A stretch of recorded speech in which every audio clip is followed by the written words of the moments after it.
Ces dernières semaines, deux faits marquants expriment sans équivoque le bouleversement qui sévit au sein du MNLA, ou du moins ce qui en reste. La dissidence amenée par Mohamed Aga Saleh et la volonté du MNLA de trouver un autre soutien omnipotent autre que la France.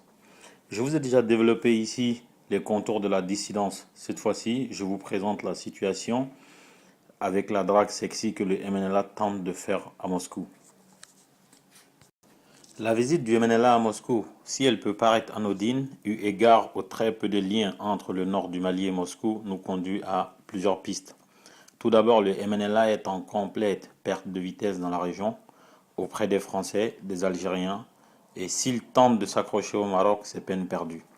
Cette visite des responsables à Rabat aura coûté au MNLA une scission, une dissidence venue de hauts cadres de la région de Tombouctou et Gao. Pour ce qui concerne Moscou, Bilal Ag-Sherif, l'encombrant secrétaire général du MNLA, a rencontré M. Bogdanov, vice-ministre en charge des affaires africaines. Il faut le préciser, vice-ministre, car autrefois le MNLA rencontrait Blaise Compaoré, Laurent Fabius, etc. Cette rencontre n'a pas donné lieu jusqu'à ce jour à un communiqué officiel comme cela se fait traditionnellement.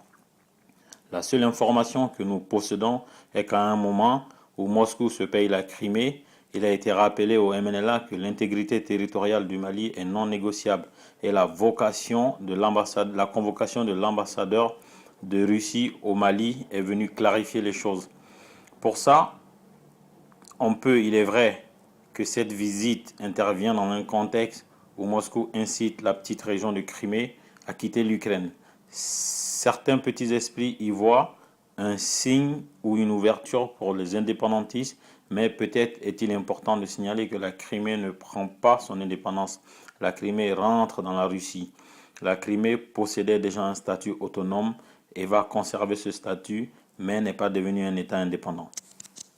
La comparaison est tentante et le calendrier peut prêter à confusion, mais les liens sont que peu crédibles. En réalité, la visite de Bilal Ag-Sherif à Moscou vise à prendre contact avec le partenaire privilégié de l'Algérie afin que ce dernier tente d'infléchir la position d'Alger qui est, il faut le dire, très déçu par Ag-Sherif. Les relations entre la Russie et l'Algérie sont anciennes. Dès 1956, l'URSS a porté son soutien à une indépendance pour l'Algérie au Conseil de sécurité des Nations Unies. Les sociétés d'hydrocarbures algériennes Sonatrach et russes Lukoil et Gazprom ont signé plusieurs accords de coopération, mais c'est surtout sur la coopération militaire que les liens sont très forts. La constitution d'un cartel de gaz algéro-russe, principaux fournisseurs de l'Europe, fait trembler les dirigeants de la vieille Europe, inquiets de ne plus pouvoir à long terme jouer sur la concurrence. Les pays européens importent 125 milliards de mètres cubes de gaz de la Russie et 61 milliards de mètres cubes d'Algérie, soit plus de 40% de leur consommation.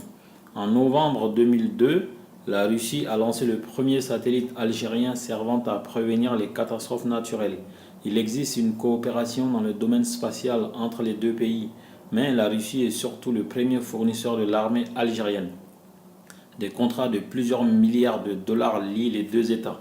Sur le plan politique, les deux pays partagent aussi la même vision anti-impérialiste, opposée à toute intervention étrangère comme en Libye par exemple. Moscou a également des relations historiques avec le Mali qui datent de la lutte pour l'indépendance. La Russie a également plusieurs contrats d'armement avec le Mali. Cette visite du MNLA s'inscrit dans une continuité de lobbying classique d'un mouvement qui est de plus en plus isolé et de plus en plus aux abois. Ce n'est sûrement pas la vie de Moscou ou de Ouagadougou qui vont changer la donne au Sahel, mais plus Paris, Alger et Bamako. Et on ne peut que regretter l'absence de diplomatie malienne ou de diplomatie très amorphe. Le président Ibeka, dans sa volonté affichée de réhabiliter le général Moussa Traoré lors de son investiture, va peut-être réveiller ce dernier afin qu'il réchauffe les relations Mali-Russie, comme l'avait testé Cheikh Modibo Diarra à l'époque. Historiquement, l'URSS s'est toujours tenue aux côtés du Mali pour l'armée au lendemain de l'indépendance, pour former ses cadres et pour s'impliquer dans son industrie.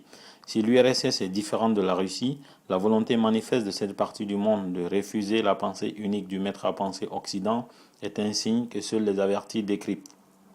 Mais une chose est sûre, Tant que la diplomatie malienne se contentera de réagir aux variations d'humeur du MNLA en lieu et place de stratégies long-termistes et de rigueur dans la démarche, le MNLA gardera une longueur d'avance sur la classe dirigeante malienne. Le curseur demeurera au même endroit pour le Mali, c'est-à-dire l'attente interminable de son intégrité territoriale.